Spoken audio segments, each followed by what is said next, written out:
Assalamualaikum warahmatullahi wabarakatuh. Saya Kalisa Salsabila Putri dari kelas 11 MIPA 2 nomor absen 6. Di sini saya akan mempresentasikan salah seorang ulama besar Indonesia yang mendunia, yaitu Syekh Muhammad Nawawi Al-Bantani. Abu Abdul Mu'ti Muhammad Nawawi bin Umar bin Arabi Al-Jawi Al-Bantani, atau yang biasa disapa dengan panggilan Syekh Imam Nawawi Al-Bantani, lahir dari keluarga agamis di desa Tanara, Serang, Banten pada 1813 Masehi atau 1230 Hijriah.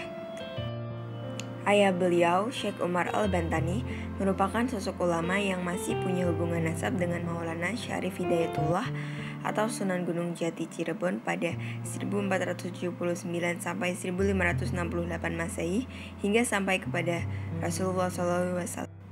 Syekh Nawawi wafat di Mekah pada tanggal 25 Syawal 1314 Hijriah atau 1897 Masehi. Makamnya terletak di Jannatul Mu'alla, Mekah. Makam beliau bersebelahan dengan makam anak perempuan dari Sayyidina Abu Bakar As-Siddiq, Asma binti Abu Bakar Al-Siddiq. Meski wafat di Jazirah Arab, namun hingga kini setiap tahunnya selalu diadakan haul atau peringatan wafatnya Syekh Nawawi Al-Bantani di tanah air. Tepatnya di Pondok Pesantren An-Nawawi Tanara, Serang, asuhan Kiai Haji Ma'ruf Amin. Haul Syekh Nawawi selalu ramai dihadiri para santri Nusantara, bahkan mancanegara. Sejak kecil, Muhammad Nawawi sudah tampak kecerdasannya dan ketekunannya dalam menuntut ilmu agama.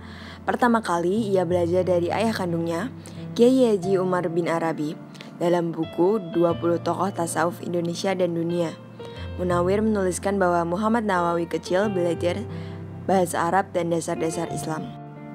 Muhammad Nawawi kemudian berguru kepada Haji Sahal dan Raden Haji Yusuf. Setelah 6 tahun menuntut ilmu, ia pulang dan menggantikan posisi ayahnya sebagai pemimpin pesantren di Tanara. Kendati demikian, Muhammad Nawawi hanya bertahan 2 tahun mengajar di Tanara. Selanjutnya, ia terinspirasi dari perkataan Imam Syafi'i untuk bepergian menuntut ilmu. Nawawi pun bertolak ke Mekah yang masyhur sebagai pusat pengajaran Islam di Masjidil Haram. Sesampainya di Mekah, Muhammad Nawawi berguru dengan banyak ulama terkenal di Arab, seperti Sayyid Ahmad An-Nahrawi, Sayyid Ahmad Ad-Dimyati, Sayyid Ahmad Zaini Dahlan, serta Syekh Muhammad Khatib Al-Hanbali. Muhammad Nawawi belajar ilmu keagamaan di Tanah Suci selama 3 tahun. Selepas itu, ia kembali ke kampung halamannya dan melanjutkan pengajaran di pesantren ayahnya. Sekembalinya dari Mekah itulah, Syekh Nawawi kian tegas terhadap penjajah Belanda. Banyak dari ceramah-ceramahnya menggelorakan semangat perjuangan dan mengutuk kolonial Belanda. Akibatnya, pemerintah Belanda dan banyak pejabat lokal yang bekerja kepada kolonial amat membenci Syekh Nawawi. Sepak terjang Syekh Nawawi kian diawasi karena ceramahnya dia nggak bisa memobilisasi massa. Selain itu, Syekh Nawawi juga muak dengan sikap priayi lokal yang tunduk kepada penjajah dan melakukan praktek korupsi serta suap menyuap. Lantaran itulah Syekh Nawawi merasa tidak betah tinggal di tanah air dan kembali ke Mekah untuk menuntut ilmu lagi. Demikian dikutip dari buku Syahid Ulama Hijaz, biografi Syekh Nawawi Al-Bantani tahun 2009 yang ditulis Syamsul Munir Amin. Diceritakan juga bahwa proses menuntut ilmu Syekh Nawawi amat panjang, sekitar 1830 sampai 1860. Dalam rentang tahun itu, beliau juga belajar ilmu tasawuf dari Syekh Ahmad Khatib Sambas dan Syekh Abdul Ghani Bima. Perjalanan panjang dalam menuntut ilmu itu menjadikan Syekh Nawawi begitu mumpuni di bidang keislaman. Ia menjadi guru yang disegani penuntut ilmu dari berbagai penjuru dunia. Terlebih ketika Syekh Nawawi dipercaya mengajar di Masjidil Haram selama 10 tahun dari 1860 sampai 1970. Selepas itu, Syekh Nawawi berkonsentrasi menulis sejumlah kitab yang membahas berbagai ilmu keislaman, mulai dari tafsir, fikih, usuluddin, ilmu tauhid, tasawuf, sejarah Islam, tata bahasa Arab, hadis, dan akhlak. Karyanya amat banyak, bahkan diperkirakan lebih dari 100 kitab keislaman. Dalam uraian biografi intelektual Syekh Nawawi Al-Bantani yang ditulis Suwarkin, usai mengajar di Masjidil Haram, Syekh Nawawi membuka pengajaran mandiri di rumahnya.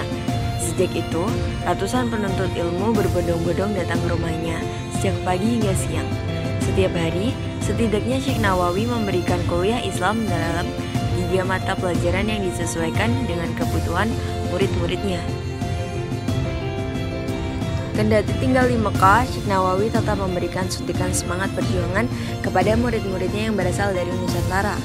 Hal ini terbukti dari sebagian muridnya yang menjadi tokoh Islam yang menentang penjajah Belanda seperti Haji Wasid dan Haji Tubagus Ismail yang mengomandoi pemberontakan Cilegon 1888. Murid keseornya yang lain adalah pahlawan nasional Kiai Hasyim Asy'ari, pendiri organisasi Islam Nahdlatul Ulama atau NU, sekaligus juga pejuang kemerdekaan Indonesia. Setelah mengabdi pada Islam selama 84 tahun, Syekh Nawawi meninggal dunia pada 1897 di Mekah, Arab Saudi. Di Indonesia, setiap tahunnya selalu diperingati haul wafatnya Syekh Nawawi di Pondok Pesantren An-Nawawi di Tanarah, asuhannya Kiai Haji Ma'ruf Amin yang kini menjabat sebagai Wakil Presiden Republik Indonesia periode 2019 sampai 2024. Sekian presentasi dari saya, mohon maaf bila ada salah kata. Wabillahi taufiq wa hidayah. Wassalamualaikum warahmatullahi wabarakatuh.